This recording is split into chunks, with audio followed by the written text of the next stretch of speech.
എല്ലാവർക്കും നമസ്കാരം. നമുക്കിന്ന് തിഥിയെക്കുറിച്ച് പരിചയപ്പെടാം. തിഥി പഞ്ചാംഗങ്ങളിൽ ഒന്നാണ്.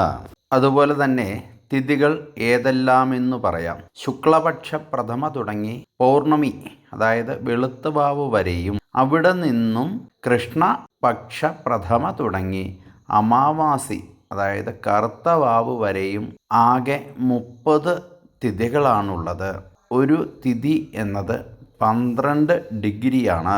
തിഥിയുടെ പ്രാധാന്യത്തെക്കുറിച്ച് സംഹിതാപ്രദീപത്തിൽ പറഞ്ഞിരിക്കുന്ന കാര്യം നമുക്ക് നോക്കാം. എല്ലാ ശുഭാശുഭ കാര്യങ്ങളിലും ലോകേർ, അതായത് ജനങ്ങൾ ആദ്യം തിഥി ഏതാണ് എന്നാണ് ചോദിക്കുന്നത്.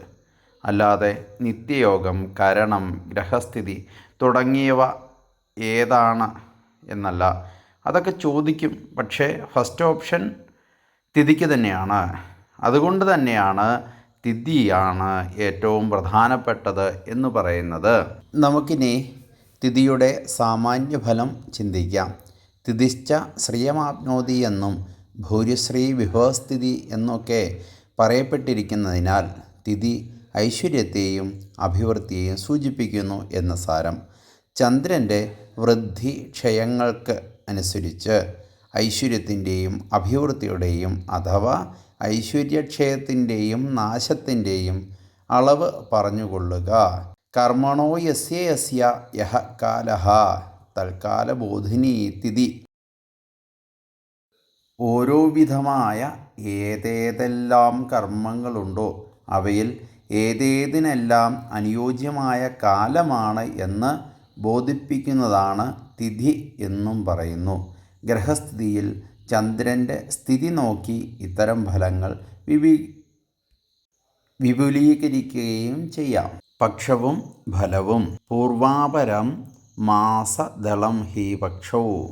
ചാന്ദ്രമാസത്തിൻ്റെ പൂർവപക്ഷം അപരപക്ഷം എന്നിങ്ങനെ 2 ഇതളുകളെയാണ് പക്ഷങ്ങൾ എന്ന് വിളിക്കുന്നത്. പൂർവപക്ഷം എന്നത് ശുക്ലപക്ഷവും അപരപക്ഷം എന്നത് കൃഷ്ണപക്ഷവുമാണ്. പൂർവാപരസ്ഥൗ തനുനീലസജ്ഞൗ പൂർവശ്ച ദേവശ്ച പരത്ര പിത്രിയ. പൂർവ അപരപക്ഷങ്ങളെ തന്നെയാണ് യഥാക്രമം ശുക്ലപക്ഷമെന്നും കൃഷ്ണപക്ഷമെന്നും വിളിക്കുന്നത്. ഇവയിൽ പൂർവപക്ഷം ദേവപക്ഷവും, അതായത് വെളുത്തപക്ഷം, അപരപക്ഷം, അതായത് കറുത്തപക്ഷം പിതൃപക്ഷവുമാണ്. ഇത് സൂചിപ്പിക്കുന്നത് ശുക്ലപക്ഷത്തിഥി ദേവസംബന്ധമായ ചില കാര്യങ്ങൾ പറയാനുണ്ട് എന്നതിൻ്റെയും കൃഷ്ണപക്ഷത്തിഥി പിതൃസംബന്ധമായ ചില കാര്യങ്ങൾ പറയാം എന്നതിൻ്റെയും സൂചനയാണ്.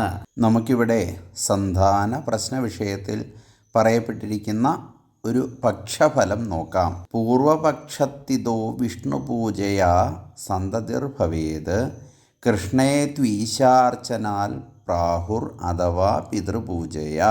അതായത് ശുക്ലപക്ഷത്തിഥിയാണെങ്കിൽ വിഷ്ണുപൂജ കൊണ്ട് സന്തതി ലാഭമുണ്ടാകും. കൃഷ്ണപക്ഷത്തിഥിയാണെങ്കിൽ ശിവപൂജ കൊണ്ട് സന്തതി ലാഭമുണ്ടാകും. ശുക്ലപക്ഷം വൈഷ്ണവപക്ഷവും കൃഷ്ണപക്ഷം ശൈവപക്ഷമാണെന്ന് കരുതാം. അഥവാ കൃഷ്ണപക്ഷത്തിലെങ്കിൽ പിതൃപൂജ കൊണ്ട് സന്തതി ലാഭമുണ്ടാകും എന്നും കരുതാം. ഇതാണ് ആ പ്രമാണം കൊണ്ട് സൂചിപ്പിക്കുന്നത്. വീണ്ടും അനുഷ്ഠാന പദ്ധതിയിൽ പറയുന്നു, സത്കർമ്മണ പൂർവപക്ഷേ അസിതേ നീചകർമ്മണ ദോഷാണ ശമനം വിദ്യാത് ഹേതൂനാം താരതമ്യതഃ എന്നാണ്.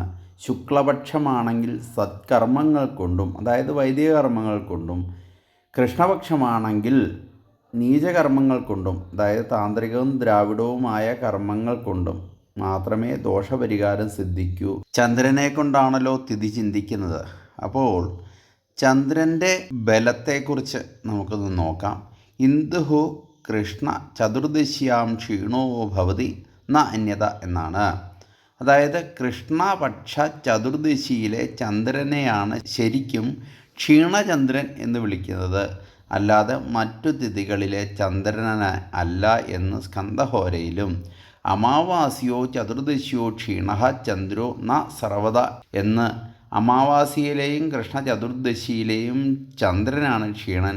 അല്ലാതെ കൃഷ്ണപക്ഷമാണ് എന്നതുകൊണ്ട് മാത്രം ചന്ദ്രൻ ക്ഷീണനാണ് എന്ന് പറയാനാവില്ല എന്ന് ബൃഹജ്ജാതകത്തിലെ വിവരണ വ്യാഖ്യാതാവും സൂചിപ്പിക്കുന്നു. അടുത്തതായിട്ട് ചന്ദ്രൻ്റെ ശുഭാശുഭത്വം ഒന്ന് നോക്കാം. അത് ദേവപ്രശ്നാമൃതത്തിലെ ശ്ലോകമാണ്. അസന്മദ്യം ശുഭം ശുക്ലേ തിഥീനാം പഞ്ചകം ക്രമാത് കൃഷ്ണപക്ഷേ ശുഭാമദ്യം നേഷ്ടം ജ്ഞേയം ശുഭേ തഥാ എന്നാണ്. ഓരോ പക്ഷത്തെയും 5 വീതം തിഥികളാക്കി തിരിക്കുക. അതായത് ശുക്ലപക്ഷത്തിലെ പഞ്ചമി വരെയുള്ള തിഥികൾ അശുഭവും, ദശമി വരെയുള്ള തിഥികൾ മധ്യമവും, പൗർണമി വരെയുള്ള തിഥികൾ ശുഭവുമാണ്. കൃഷ്ണപക്ഷത്തിലെ പഞ്ചമി വരെയുള്ള തിഥികൾ ശുഭവും, ദശമി വരെയുള്ള തിഥികൾ മധ്യമവും, അമാവാസി വരെയുള്ള തിഥികൾ അശുഭവും ആണ്. നമുക്കിനി നന്ദഭദ്രാദിഭേദം അതിൻ്റെ ഫലവും നോക്കാം. തിഥികളെ 5 വർഗങ്ങളായി തരംതിരിച്ചിട്ടുണ്ട്. അതിൻ്റെ പ്രമാണം നമുക്ക് നോക്കാം. ശിശുബോധം എന്ന് പറയുന്ന ബുക്കിലുള്ളതാണ്. നന്ദാഭദ്രാജയാരിക്ത പൂർണേതി തിഥേഹ ക്രമാത് പുനർ വിഭശ്ചിദ്ഭിः കഥിത പ്രഥമ അധികാഹ എന്നാണ്. ശുക്ലപക്ഷ പ്രഥമ തുടങ്ങിയുള്ള തിഥികൾക്ക് യഥാക്രമം നന്ദ, ഭദ്ര, ജയ, രിക്ത, പൂർണ്ണ എന്നിങ്ങനെ പേരുണ്ട്. അപ്പോഴതിനെ ശുഭമാണോ അശുഭമാണോ എന്ന് നോക്കുന്നതിന് ഉള്ള നിയമം എങ്ങനെയാണെന്ന് വെച്ചാൽ നന്ദ, ഭദ്ര, ജയ, രിക്ത, പൂർണ്ണ എന്നിങ്ങനെ 1, 2, 3, 4, 5 ക്രമത്തിൽ എഴുതിയിട്ട് നന്ദയുടെ നേർക്ക് പ്രഥമ, താഴെ ദ്വിതീയ, തൃതീയ, ചതുർത്ഥി, പഞ്ചമി. അതിനുശേഷം വീണ്ടും നന്ദയുടെ നേർക്ക് ഷഷ്ടി, സപ്തമി, അഷ്ടമി, നവമി, ദശമി താഴോട്ട് എഴുതുക.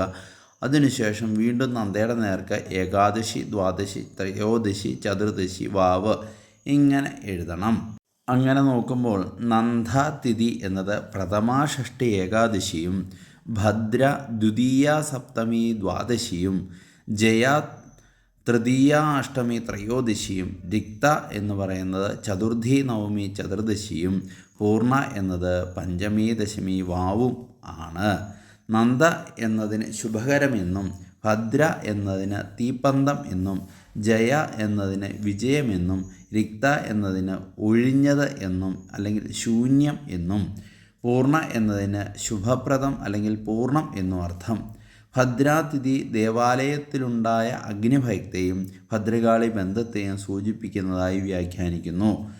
ഭദ്രാതിഥി അതായത് പന്തം, പുരമേയാനും പന്തൽ, ഷെഡ് എന്നിവ കെട്ടാനും അനുയോജ്യമല്ല എന്നും പറയപ്പെടുന്നു. രിക്താതിഥി ക്ഷേത്രം കുറേക്കാലം ഉപേക്ഷിക്കപ്പെട്ട രീതിയിൽ ശൂന്യമായി കിടന്നിട്ടുണ്ട് എന്നും സൂചിപ്പിക്കാം.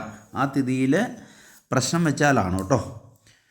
രക്തയ്ക്ക് ശത്രുക്കൾ കാരണം നിത്യകർമ്മത്തിന് തടസ്സം ഉണ്ടായിട്ടുണ്ട് എന്നും ഫലം പറയാം. ഇനി ഏതൊക്കെ തിഥിയിൽ ഏതൊക്കെ കർമ്മങ്ങൾ അനുഷ്ഠിക്കാമെന്ന് കശ്യപ സംഹിതയിൽ പറഞ്ഞ കാര്യം നമുക്ക് നോക്കാം. അമാവാസിയിൽ പിതൃകർമ്മം ഒഴികെ മറ്റു ശുഭകർമ്മങ്ങളൊന്നും ചെയ്യരുത്. രിക്താതിഥികൾ ഒരു ശുഭകർമ്മങ്ങൾക്കും യോജിച്ചതല്ല. അഷ്ടമി, ദ്വാദശി, ഷഷ്ടി എന്നിവയും രിക്താതിഥികളും അതായത് ചതുർത്ഥി, നവമി, ചതുർദശിയും രന്ധ്രാതിഥികൾ എന്നറിയപ്പെടുന്നവയാണ്. മംഗളകർമ്മങ്ങൾക്ക് മുഹൂർത്തം നോക്കുമ്പോൾ രന്ധ്രാതിഥിയിലെ 10 നാഴിക വർജിക്കണം, അതായത് മധ്യഭാഗത്തെ. അപ്പോൾ തിഥിയെക്കുറിച്ച് കിട്ടിയ പ്രമാണങ്ങളൊക്കെ വെച്ച് എന്നാൽ കഴിയുന്ന രീതിയിൽ വിശകലനം ചെയ്തിട്ടുണ്ട്. എന്തെങ്കിലും സംശയമുണ്ടെങ്കിൽ കമൻറ്റിൽ ബോക്സിൽ ചോദിക്കാം. അതുപോലെ തന്നെ പ്രശ്നം വെക്കുവാനുള്ള വീഡിയോ ക്ലാസ് ലഭ്യമാണ്. ഏകദേശം 2 മണിക്കൂറിന് മുകളിൽ ഉള്ള വീഡിയോ ക്ലാസ്സാണ്. ആവശ്യമുള്ളവർ കോൺടാക്റ്റ് ചെയ്യുക. നമസ്തേ.